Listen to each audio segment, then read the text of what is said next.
To be entirely candid, there is one review that I kind of regret writing in my coverage of the Rune Factory series, and that is Rune Factory 5.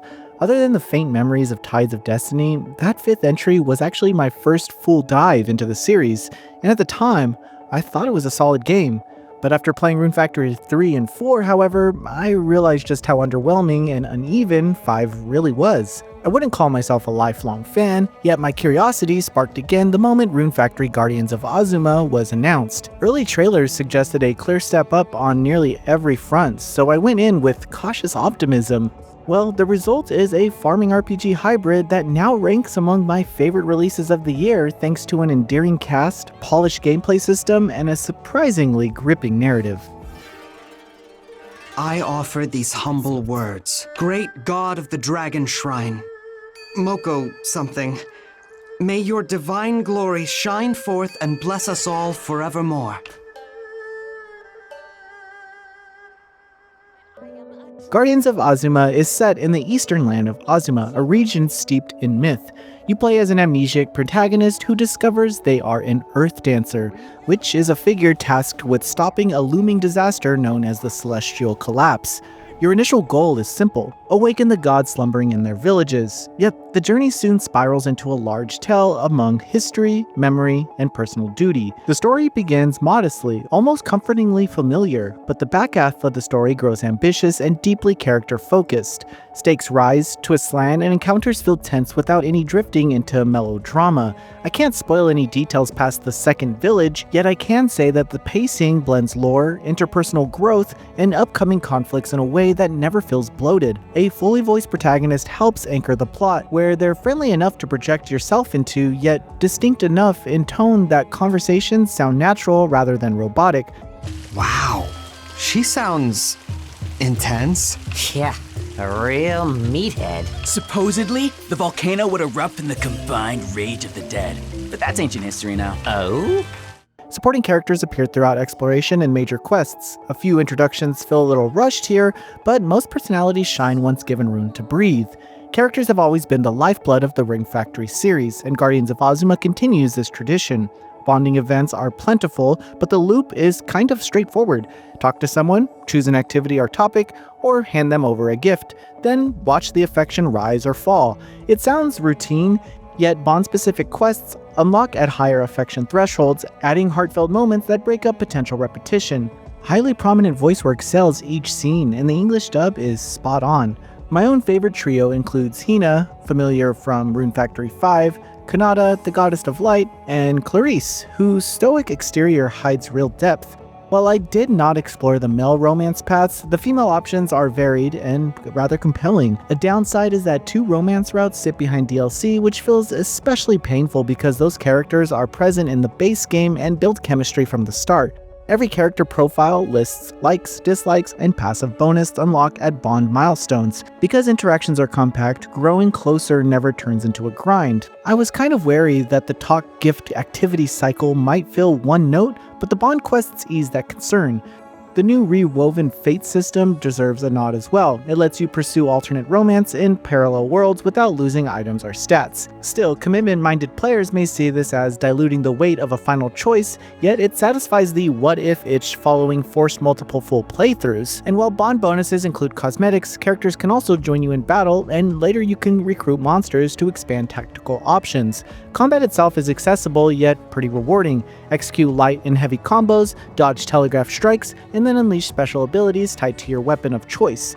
Every weapon has a personal skill tree, so dual blades feel nimble, bows own the backline, and long swords trade speed for power. Equipment crafting and upgrades happen at village blacksmiths and become essential as enemy damage scales upward. I ended up falling in love with the combat loop because slick movement, crisp audio cues, and a clear upgrade path keeps fights exciting without overwhelming micromanagement. Further, perfect dodges slow time, granting a free burst window and boosting charge attacks. Boss encounters use unique mechanics that encourage learning patterns rather than brute forcing stats. Compared with Rune Factory 5, the improvement is pretty dramatic.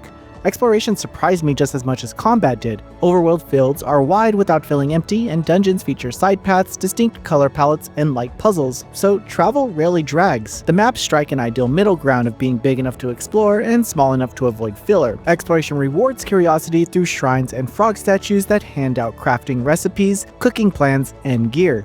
Mini activities such as fishing and bow target challenges unlock gradually and stay rather breezy. Story progress yields elemental tools from the gods that reshape both traversal and combat. Swapping tools on the fly lets you clear old barriers and reach hidden chests, while frequent fast travel points prevent backtracking fatigue. Another option is to take to the skies, where you'll find dragon-backed flights to floating islands, each being a compact arena full of enemies and loot. There aren't many of these islands, but I feel like that restraint keeps them memorable rather than feeling repetitive. If you enjoy checking boxes, Azuma's world offers plenty worth seeing.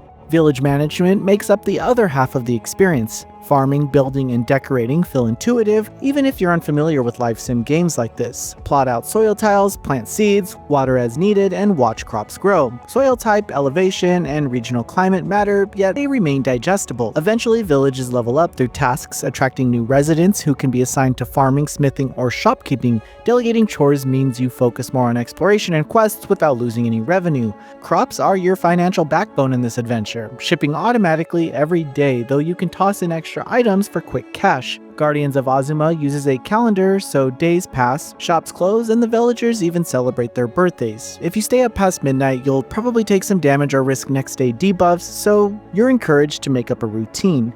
I found that the quest boards refresh often, and as for the specialty jobs, carpenters construct buildings and decorations, blacksmiths upgrade weapons and armor, and shop owners peddle tools. As new villages unlock, you juggle multiple settlements to unlock advanced recipes. I found the loop to be very addictive until late game wealth removes daily pressure. Even then though, the groundwork remains rather satisfying.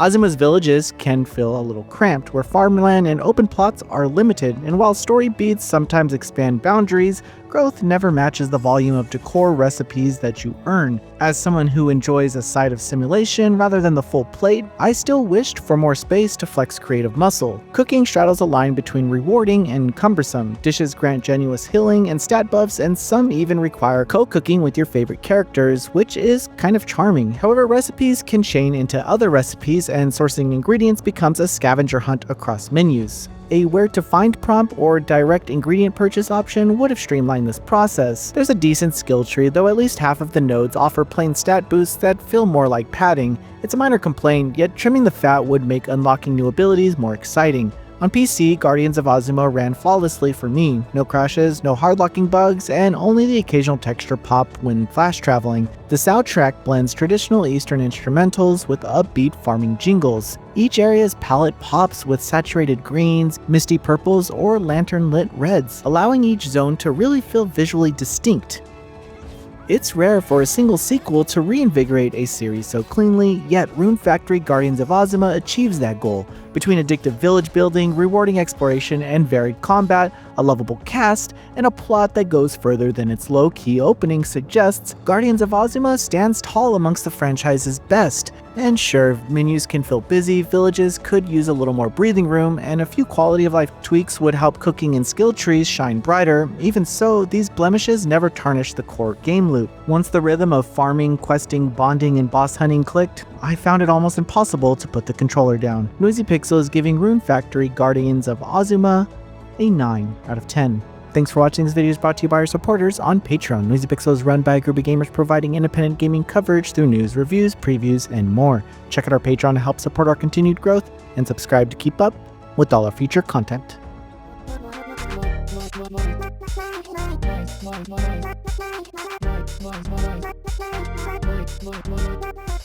Noisy Pixel.